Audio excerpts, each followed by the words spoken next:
salut, j'espère que tu vas bien. Je suis super contente de te retrouver aujourd'hui pour une nouvelle vidéo. Et aujourd'hui on va faire un chit chat, pas make-up mais démaquillage slash routine soins, skincare, bref, c'est parti.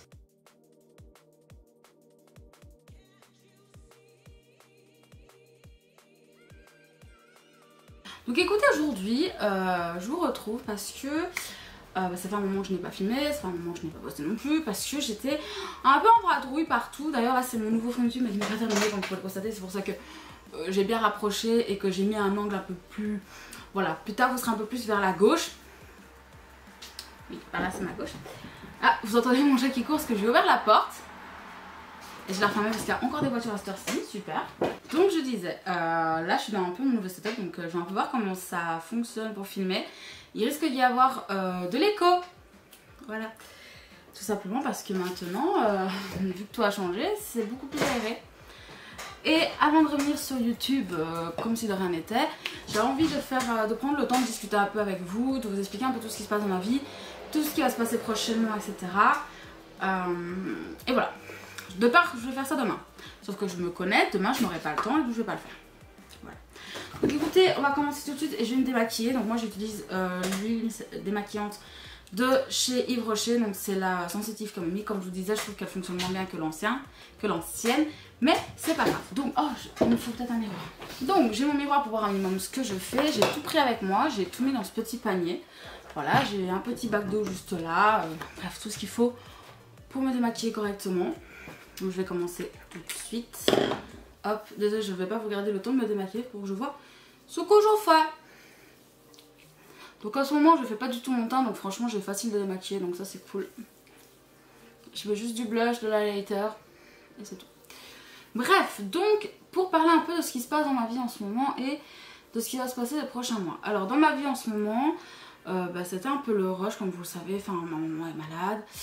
Je suis dans une période très très spéciale où ma dépression est bien là. Clairement, elle ne veut pas me quitter. Je ressens plus à rien, j'adore. Où vraiment ma dépression est là et elle me fait comprendre qu'elle n'est pas prête de me quitter tant que je n'aurai pas résolu mes problèmes. Sauf que c'est des problèmes qui sont créés très profondément en moi. Voilà, si je veux être totalement honnête. Hein. Ce sont des problèmes qui sont ancrés en moi depuis très longtemps malheureusement. Des choses qui m'ont bien fait souffrir dans mon passé et qui continuent de me faire souffrir aujourd'hui. Il y a des gens qui s'amusent encore à me faire souffrir en ce moment, donc c'est pas ouf. Hein. On va pas se mentir que franchement j'aimerais bien que les gens arrêtent de me faire souffrir parce qu'ils en ont envie. Voilà, ça serait franchement cool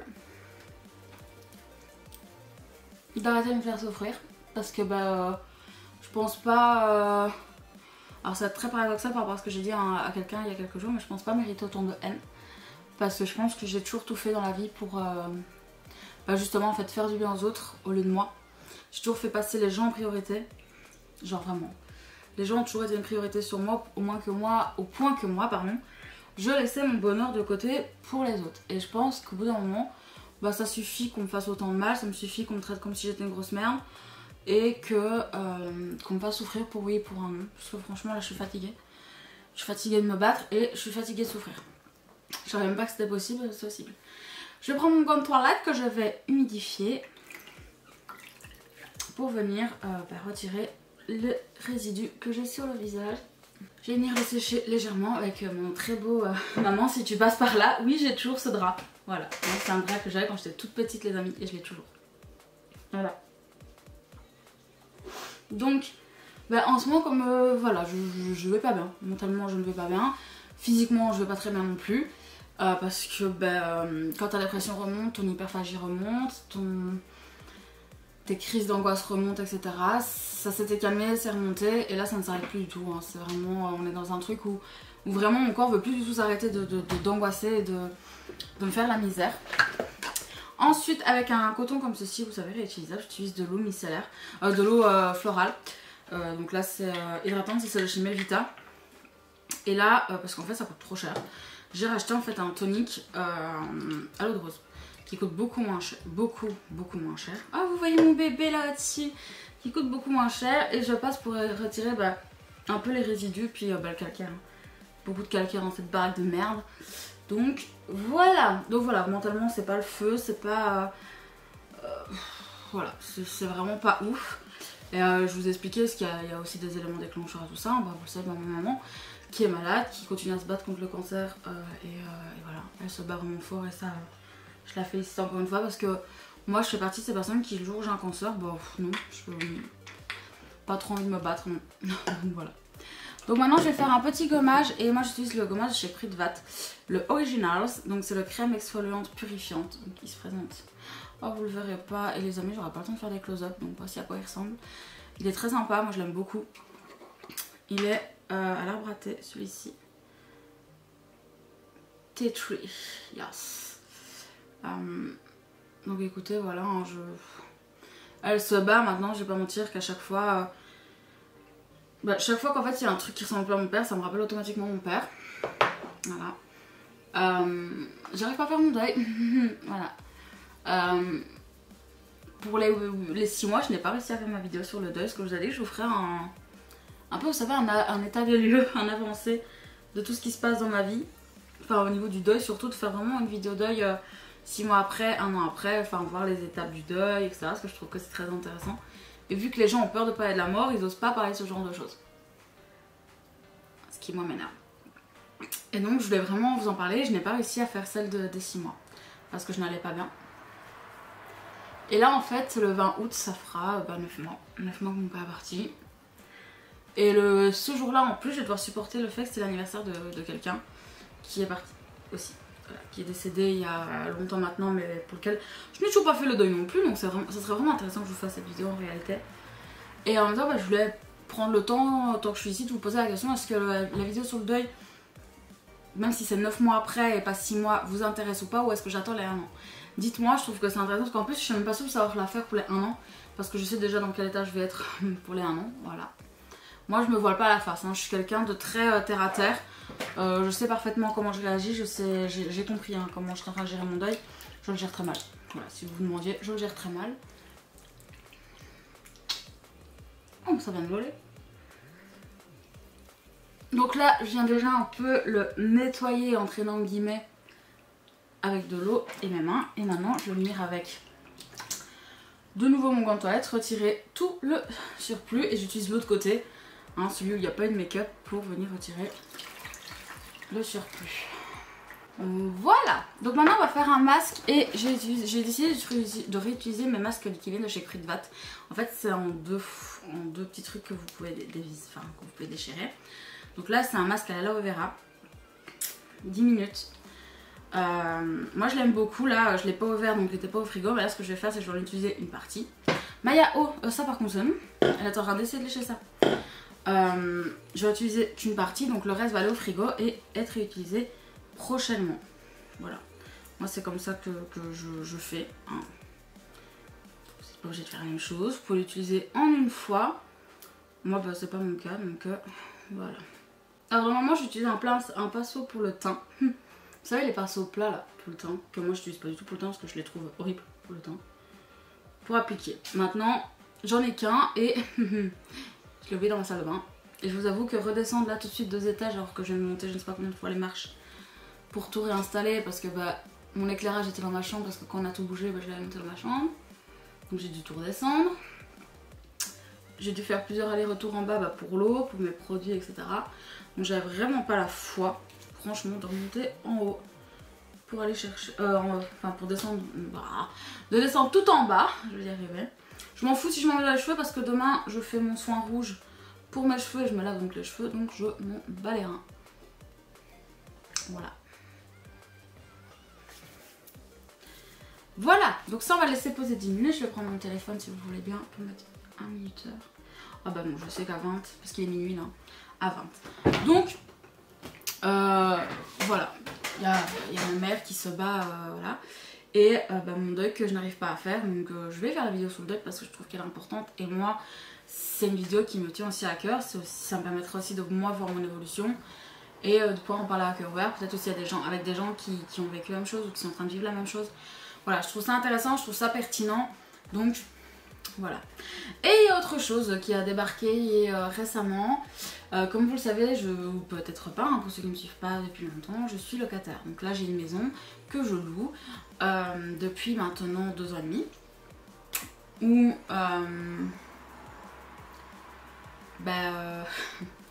comment vous dire, je devais rester locataire jusqu'en décembre 2022 et finalement ça ne va pas être le cas parce que ma propriétaire m'a envoyé un mail, je crois que c'était le 16 juin, pour m'annoncer qu'elle vendait la maison. Et en fait tout s'est fait très vite, enfin elle m'annonçait ça, quelques jours après je recevais l'appel d'une agence immobilière pour me dire qu'ils allaient venir prendre des photos, ils sont venus prendre les photos. Et depuis, là ça va faire 1 mois que j'ai des visites toutes les semaines de la maison. Il y a plein de gens qui viennent chez moi pour visiter. Et pour l'instant, Dieu merci, il n'y a eu aucune proposition ou quoi que ce soit parce que je reste en contact avec l'homme qui gère en tout cas ma maison. Mais ça me fait très peur parce qu'il faut savoir qu'à l'heure actuelle, retrouver des logements, surtout avec tout ce qui s'est passé au niveau des inondations en Belgique, c'est très compliqué. Et je pars du principe que les personnes qui devraient retrouver un logement maintenant, c'est ces personnes-là qui sont sinistrées, qui n'ont plus de logement pour la plupart. C'est pas moi qui devrais trouver un logement, mais plutôt eux. Et aussi, il faut savoir que depuis que j'ai quitté mon compagnon, mon salaire a descendu parce que je me suis plus chef de ménage. Je gagne très peu d'argent. Et vous connaissez la loi du il faut gagner 3 fois, il faut que ton loyer soit un tiers de ton salaire. Ce qui voudrait dire que je devrais trouver un logement pour 300 €. Voilà. Ce qui est impossible, hein, à part même pas un cote. En vrai, je dis ça, mais même les cotes en Belgique sont à 450, 460 €, voire 400 dans la région où je suis. Moi, si je dois rester dans cette région, c'est parce que j'ai mes études ici.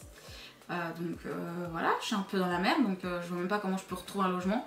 Ma proprio, elle me fait 100% confiance parce qu'elle sait que même avec mon tout petit salaire, je sais payer mon loyer et me payer mes factures à côté. Mais les autres propriétaires sont pas comme ça spécialement, donc c'est hyper compliqué. Aussi, me retrouver à nouveau, genre, j'ai jamais vécu dans un studio et je veux jamais y vivre. J'ai quand même eu ma propre maison, j'ai été propriétaire, hein, pour ceux qui ne le savent pas, et voilà. Je vous raconterai un jour ça en story time, mais j'ai été propriétaire d'une maison qui faisait quand même plus de 220 m². Ensuite, quand j'ai perdu cette maison, non pas parce que je ne savais pas payer, je me suis retrouvée dans un appart qui faisait quand même 90 m², puis je me suis retrouvée dans cette maison qui fait 100 m². Moi, me retrouver dans un studio qui fait 30-40 m², c'est pas possible parce que déjà mes meubles, je les mets où? Mes meubles déjà ne rentrent pas en fait parce que j'ai des meubles pour une maison, j'ai des meubles pour un minimum 90 m². Si j'ai pas minimum 90 m², mes meubles je les jette quoi. Et c'est hors de question que je jette mes meubles et payer à côté un box pour mettre mes meubles, c'est pas possible non plus. Donc là je suis en plein stress où je sais pas, en fait je sais pas où je vais finir, mais en même temps j'arrive pas à chercher de logement parce que j'ai peur, parce que je sais que je vais me faire refuser, qu'en plus j'ai pas envie de resubir un déménagement. En ce moment j'ai beaucoup de stress, je ressens beaucoup de choses très négatives. Et je veux vraiment pas en fait devoir déménager. J'ai pas besoin de ça en ce moment.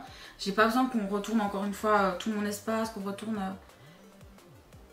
Bref, qu'on me retourne en ce moment, j'ai vraiment pas besoin de ça. Ça m'angoisse énormément. Je suis très angoissée à cette idée. Et voilà, donc je ne sais pas dans quelques mois je serai. Peut-être que dans quelques mois on va m'appeler pour me dire que la maison est vendue et que j'ai autant de mois pour partir. Peut-être que, écoutez, je vais taper tout dans un box et aller vivre dans une tente à la rue. Ce sera pas la première fois. Je sais pas où je vais, je sais pas de quoi ma vie va être faite dans quelques mois. C'est un peu le point d'interrogation, donc c'est aussi le point d'interrogation de est-ce qu'on continue ou pas. Voilà, c'est aussi la dépression qui parle, je pense, énormément derrière. Même si j'essaie de faire ce que je peux pour essayer de l'éviter, mais ça reste une hypothèse que les gens détestent quand je l'aborde, mais elle reste là et elle ne bougera pas. En tout cas, voilà. Donc voilà, niveau négatif un peu, ce que je me prends un peu en pleine tête. Me revoilà, j'ai attendu que ça termine parce que voilà, vous alliez pas me regarder toute la soirée en train de juste avec un masque. Et j'ai rincé et déjà resséché ma peau. Donc la première chose que je vais faire les amis, pour protéger mon contour des yeux de ce que je vais mettre après, je vais mettre mon contour des yeux. C'est hyper important de mettre votre contour des yeux avant n'importe quelle autre crème, parce qu'ainsi ça vient poser un voile dessus, et si ça vient déborder, c'est pas votre crème de jour par exemple qui n'est pas du tout faite pour votre contour des yeux qui va venir se mettre sur votre contour des yeux. Donc moi de nouveau c'est la Kruidvat Originals, c'est la crème pour les yeux hydratante. Voilà, elle est très bien, je l'aime beaucoup, ça fait un moment maintenant que je l'utilise. J'arrive tout doucement à la fin du pot, ça y est, on commence. Hop, et je viens avec mes annulaires. Bon, la bague de la doigt de la bague, d'accord? Hop, m'occuper de mon contour des yeux. Je viens vraiment y aller en douceur et j'amène vers l'extérieur. C'est hyper important, de nouveau, pour les rides, les machins, les poches, les ridules, tout ça. Écoutez, c'est très important d'aller vers l'extérieur. C'est pareil quand vous faites des massages visage, c'est important d'aller vers l'extérieur, surtout pas vers l'intérieur. Bref, bon, j'essaie de le faire pour vous montrer, pas ouf, mais voilà. Hop, je remets toujours un petit peu en même temps sur mes paupières. Je remonte bien ici, hein, parce que vos cernes, elles sont là aussi, hop. Et voilà. Ah, je sens que ma peau est très mouillée. J'aime ça. Donc voilà pour ça. Maintenant, je vais venir passer vite fait mon tonique lissant que je n'utilise qu'une fois par semaine. Que je viens mettre sur le côté de mon éponge où il n'y a rien eu. Enfin, mon éponge, vous avez compris. Hein. Et je le passe pas partout. Je le passe surtout ici. Sur le nez. Sur le front. Et juste un petit peu ici sur les joues. Vraiment en fait, sur mon côté problématique. Ce qui est problématique chez moi, c'est ça. Voilà. Et maintenant, je vais mettre mon sérum que j'ai d'ailleurs été racheté parce qu'il est presque vide. Donc quand j'étais chez ma meilleure amie en France, je l'ai profité pour passer chez Sephora et le racheter. Je vous avoue que je ne connaissais pas du tout son prix. Là, j'arrive au fond, ça y est. Hop. On va bien voir. Et donc, maintenant qu'on a parlé de tout ça, on va parler un peu vite fait de mes études parce que je reçois beaucoup de commentaires qui me demandent alors tes études, comment ça se passe? Alors, comment ça se passe? Vous le savez, au mois de décembre, malgré le décès de mon père, j'ai réussi plus ou moins à gérer. Tous les examens que j'ai passés, je les ai réussis. Voilà. Et il y en a deux que je n'ai pas passés en janvier parce que c'était les tout premiers, donc vraiment en début d'examen, donc c'était vraiment voilà, et je me sentais pas prête en fait. Mentalement j'arrivais pas, j'étais vraiment dans un état pitoyable et je n'arrivais pas vraiment à passer ces examens. J'étais terrorisée à l'idée de les passer, je ne sais pas pourquoi, mais j'ai jamais réussi à les passer. Donc écoutez, voilà, c'est comme ça, hein, je vais pas c'est comme ça, j'en ai pas honte. J'avais honte au début, puis maintenant plus du tout. Et puis il y a eu les examens de juin, comme vous le savez, donc du deuxième quadri, où là, je les ai pas tous passés. J'ai réussi presque tous ceux que j'ai passés. Il n'y en a que 2 que je n'avais pas réussi parce que le prof, je l'aime pas. Et je n'arrive vraiment pas à... En fait, j'arrive pas à tolérer son comportement vis-à-vis des élèves. Surtout que là, en plus, on est dans... Enfin, pour ceux qui ne le savent pas, je fais des études d'assistante sociale. Donc je trouve encore moins acceptable en fait son comportement et donc automatiquement je n'arrive pas du tout à accrocher à son cours et même si je prends le cours de quelqu'un et que je l'étudie, de savoir que c'est son cours, j'ai un blocage, je n'arrive pas à l'étudier. Donc bon, voilà. Mais à côté de ça, je n'ai pas passé mon stage comme vous le savez parce que voilà, c'est comme dans le milieu un peu médical, etc., handicapé, etc. Automatiquement ça me rappelait des choses que je voulais pas me rappeler à ce moment-là. J'étais trop fragile en fait mentalement pour pouvoir faire mon stage. Je savais que physiquement et mentalement je ne pouvais pas tenir 40 jours de stage. Il faut savoir que moi je pourrais jamais travailler à temps plein. Voilà, c'est comme ça, c'est dû à ma santé, c'est comme ça. C'est quelque chose que j'ai très bien accepté et là mon stage je n'ai pas le choix que de le faire à temps plein. Donc c'est du 8h, 17h30 tous les jours. T'es pas derrière un banc juste à écouter en classe. Déjà ça m'épuise fortement, mais alors en tant qu'assistante sociale, en plus là dans le milieu handicapé, c'est encore plus hard. Hein. Et je sais pertinemment que j'étais incapable en fait, donc je ne l'ai pas fait. Donc il est repoussé à cette année. Et donc cette année, en tout, je n'ai réussi que 19 crédits sur 60. Parce qu'en fait à chaque fois, j'ai chaque fois un examen dans un crédit que je n'ai pas passé. Genre, c'est tout con, mais par exemple les 2 cours du prof, là, du fameux prof, l'un de ses cours est tout seul et vaut 4 crédits et un autre de ses cours est dans une autre UE qui vaut 8 crédits. Donc déjà rien que pour ça, déjà j'ai pas mes crédits, plus 13 crédits pour mon stage. Je ne peux pas avoir les crédits de mon stage vu que je n'ai pas passé mon stage. Bref, vous captez le délire. Donc en clair, l'année prochaine, je refais ma deuxième. On retire bien sûr tout ce que j'ai réussi. Hein. Bien sûr, je vais pas refaire tout ce que j'ai déjà réussi, ça serait stupide. Mais voilà, je vais refaire ma deuxième. Et en fait, au départ, l'année prochaine, Je voulais prendre une année sabbatique pour pouvoir m'occuper de ma maman, profiter de ma maman à fond. Parce que ben voilà, quand c'est une phase terminale et qu'il y a déjà des métastases, tu sais que ça ne durera pas 3 ans, tu sais que ça ne durera pas non plus 2 ans. Donc tu veux absolument profiter le plus possible. Ce que je n'ai pas pu faire avec mon père et que je regrette amèrement chaque jour. Voilà. Et je veux pas avoir les mêmes regrets avec ma mère. Donc j'ai au départ décidé de prendre une année sabbatique, de prendre 1 an pour moi et juste ben, voilà, pour m'occuper de ma mère. Et aussi moi me reposer mentalement et physiquement. Écoutez les gars, maintenant je vais mettre la dernière chose qui me reste, c'est ma crème hydratante. Alors je vous avoue que celle-là j'ai vraiment du mal.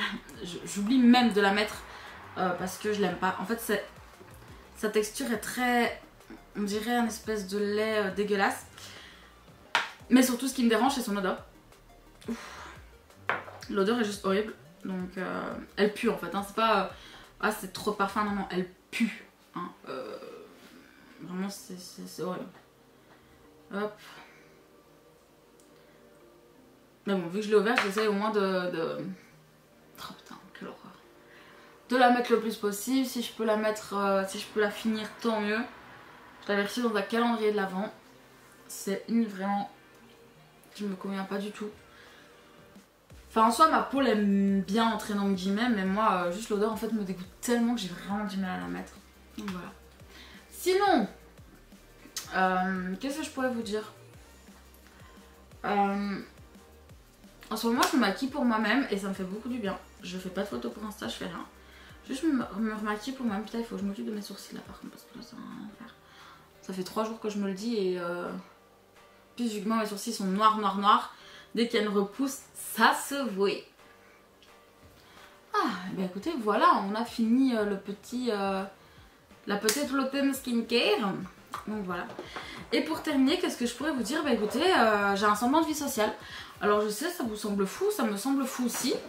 Je suis assez impressionnée par moi-même. Les gars, je sors, je vais boire des verres, je vais au ciné avec des gens. Je fais des activités, genre parc d'attractions avec des gens. Bah déjà j'ai mes 2 meilleures amies, donc je pense que maintenant vous les connaissez. Hein. Ma chère Leila, donc mon amie française, chez qui j'ai été, vous avez vu les stories je pense sur Insta, etc. etc. Et j'ai mon autre meilleure amie, Athéris, qui elle habite en Belgique, donc j'ai la chance de voir plus souvent. Voilà, avec qui j'ai été au parc d'attractions. Bah, là je tourne ça, on est lundi et c'était hier. Voilà. Vous avez vu aussi des stories sur l'Instagram. J'ai renoué des contacts sociaux, je fais des choses, j'essaye de sortir de ma zone de confort, même si c'est pas facile tous les jours. Là par exemple, je vous annonce un peu ma semaine qui va être très chargée. Donc aujourd'hui, j'ai vu un ami ce matin.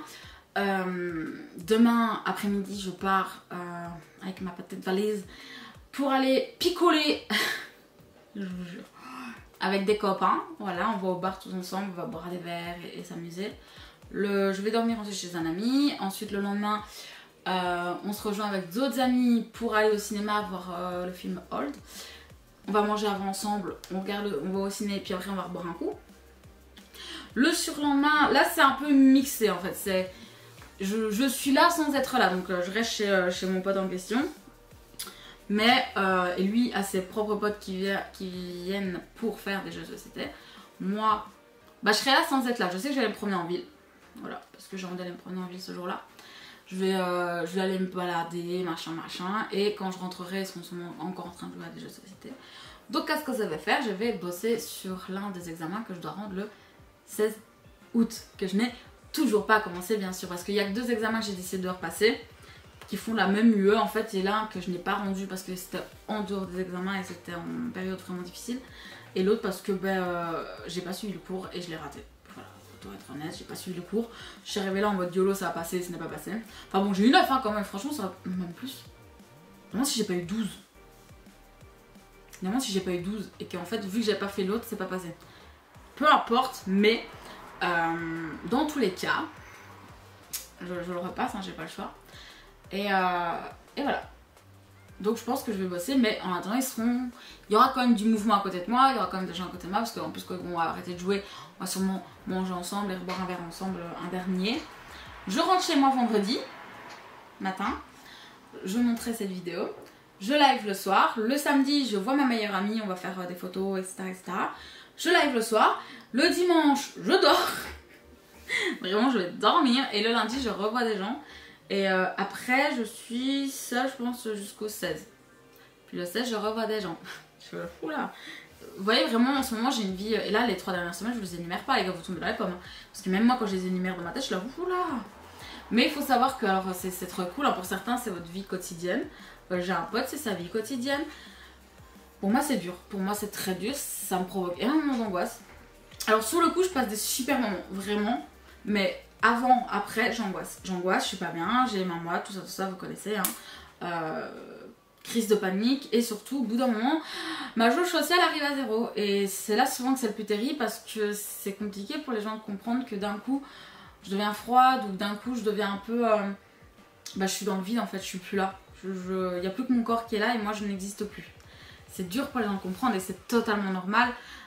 C'est aussi pas facile à expliquer parce que souvent les gens pensent que t'es un peu gogol. Voilà, que t'as une phobie sociale. Voilà. Ce qui est vrai, moi j'ai une phobie sociale qui... En fait, je me rends compte qu'avec les années, elle est de pire en pire. Et il faut savoir que même quand je suis au bar avec des gens, j'angoisse. Si par exemple, allez, on prévoit, on est 4 au bar, on est censé aller boire un verre à 4. Si à un moment donné, il y a quelqu'un qui connaît une autre personne et qui vient se rajouter au groupe, je panique en fait. Alors je ne montre rien, je porte mon masque du début à la fin, mais tout le long je serai angoissée, j'aurai mal à l'estomac, je me sentirai vraiment pas bien, j'aurai des palpitations, j'aurai envie de vomir et très souvent j'aurai envie de pleurer. Et c'est là que le moindre truc pourra à un moment donné me faire vriller, soit m'énerver ou soit me faire fondre en larmes. Et c'est hyper dur parce que je déteste vraiment ce sentiment et ça m'arrive tout le temps en ce moment que au départ on est censé être juste quelques-uns et finalement il y a plein de gens qui se rajoutent, des gens que je ne connais ni d'Ève ni d'Adam. Donc ça m'angoisse d'une force. Vous pouvez même pas imaginer. Vous savez quand je suis avec un de mes potes, il connaît trop de gens. Si tu passes par là frère, je vais te niquer ta mère. Et partout où on va les frérots, si on va boire même un verre à 2, tu peux être sûr à un moment donné, il y a quelqu'un qui va venir nous parler. Et moi je suis en mode... ça m'angoisse. D'où le fait que je n'ose plus aller boire un verre à 2 avec cette personne. Si tu passes par là, je te l'annonce ici, je suis désolée. Mais ça m'angoisse parce qu'il y a toujours des gens qui viennent nous rejoindre quand je suis avec cette personne. Ça m'angoisse d'une force. Mais cette personne comprend parce qu'elle sait, elle connaît... c'est l'une des personnes qui en ce moment me connaît le plus et connaît le plus mon côté psychologique et mes problèmes surtout psychologiques. Donc cette personne comprend. Mais cette personne a besoin, elle, de sociabilisation comparée à moi. Donc je vais pas lui dire, ouais non mais tu parles pas de gens. Mais voilà, c'est un moment très d'angoisse. Mais écoutez, je pense que c'est un point positif dans ma vie, hein, faut pas croire. Ça m'oblige à sortir de ma zone de confort. Et j'aimerais bien un jour faire une vidéo sur un peu la... C'est pas vraiment une phobie parce que j'arrive à sortir, j'arrive à parler à des gens. Mais même si ça me procure des angoisses assez terribles hein, et des cauchemars. Je vous jure, ça me provoque des cauchemars, c'est un enfer. Mais vous savez un peu ce truc de jauge sociale.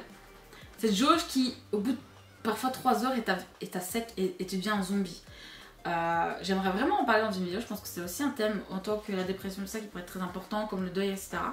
Parce que ça fait partie de la vie, c'est des choses que bizarrement je ne vois jamais parler sur YouTube. Ça commence à se démocratiser, mais genre sur TikTok. Sauf que la plupart des gens disent ça alors que c'est pas vraiment leur cas. Et ça m'énerve. Ça m'énerve. Donc écoutez, voilà, pour le positif, il y a ça. Il y a le fait, bah voilà, qu'on a fait mon bureau, j'ai repris le stream. Là depuis début juillet je profite à fond de mon été, même s'il est pourri hein. En Belgique, si vous n'êtes pas au courant, on passe un été pourri, 2 fois inondé là à quelques pas de chez moi.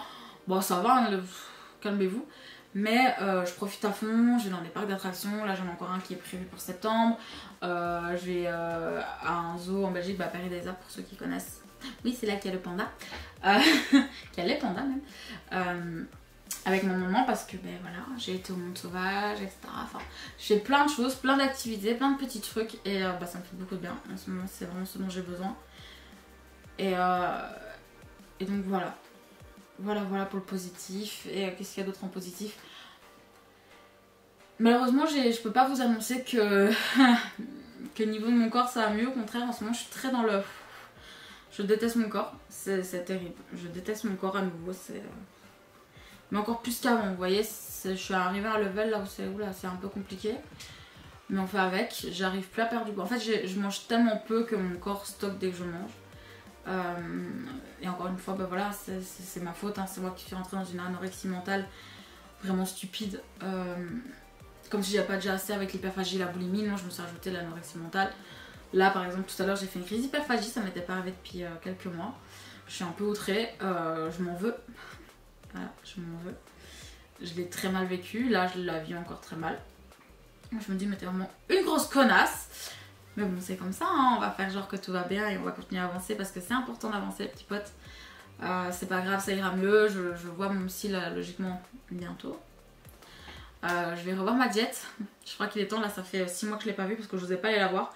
Parce que j'avais peur de lui dire justement que j'étais tombée dans cette anorexie mentale. Cette anorexie mentale a commencé quand même les gars fin mars, plus ou moins. Et je n'arrive pas à l'arrêter. Je n'arrive pas à manger. Quand je mange, je me sens mal. Et Maya, s'il te plaît, hey, j'ai bientôt fini. Donc écoutez, voilà, niveau corps c'est pas ouf. Si vous voulez on en reparlera dans quelques mois. Je vais tout doucement revenir avec quelques vidéos sympathiques. Il y aura le avant-après de cette pièce. Je vais faire aussi mon rangement make-up. Je vais essayer de refaire aussi des vlogs parce que bah, comme je l'ai dit je peux plus faire du contenu en ce moment. Putain mes nerfs ça y est, aïe aïe aïe ça y est. Je prends trop de temps pour elle, ça y est. Mais je comprends, ça fait longtemps que je filme. Je peux pas faire de contenu en ce moment sur des nouveautés parce que je n'ai pas de thunes. Là je me suis fait une petite folie. Je me suis commandé la nouvelle palette de Beauty Bay, vous savez, dans les tons verts. Donc vous aurez une vidéo dessus bien sûr. Dès que je la reçois, hein, je cours dessus, je fonce et je filme. Mais j'ai très hâte de la recevoir, c'est voilà, mon petit coup de folie. Voilà, je me suis dit allez fais-toi plaisir, c'est 18 balles. Avec 18 balles tu vas pas mourir. Donc voilà, je me suis fait plaisir, je suis contente. Voilà. Donc c'est la seule vidéo de nouveauté que vous aurez. Et écoutez, voilà. Donc sur ce, bah moi écoutez, je vais vous laisser. J'espère que ce petit bilan vous aura plu. J'espère que mon prochain chit-chat sera un peu plus positif. Puisque là, autant les derniers étaient encore sympas. Oui, il y a un peu de bad, mais il y a quand même pas mal de positifs. Alors que là, je trouve qu'il y a beaucoup de négatifs et très peu de positifs.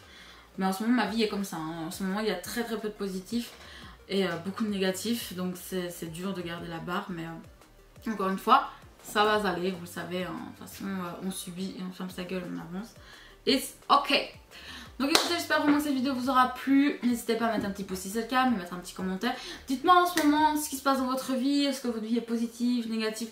N'hésitez pas dans les commentaires, ça me fait toujours plaisir de vous lire. Si tu me découvres via cette vidéo, bah déjà bonsoir et bah désolé, hein. Désolé surtout. Et n'hésite pas à t'abonner à ma chaîne si ça t'a plu. Si tu veux me voir un peu plus souriante et un peu plus énergique dans les prochaines vidéos, bah écoute, ça sera juste là. Tu peux aussi voir ma dernière vidéo qui date un petit peu, mais voilà, c'est un crash test Relove. Très bon crash test, hein, voilà, petit spoil. Voilà, ça sera juste là. Et écoutez, moi je vous dis à très bientôt. Prenez soin de vous. La bise.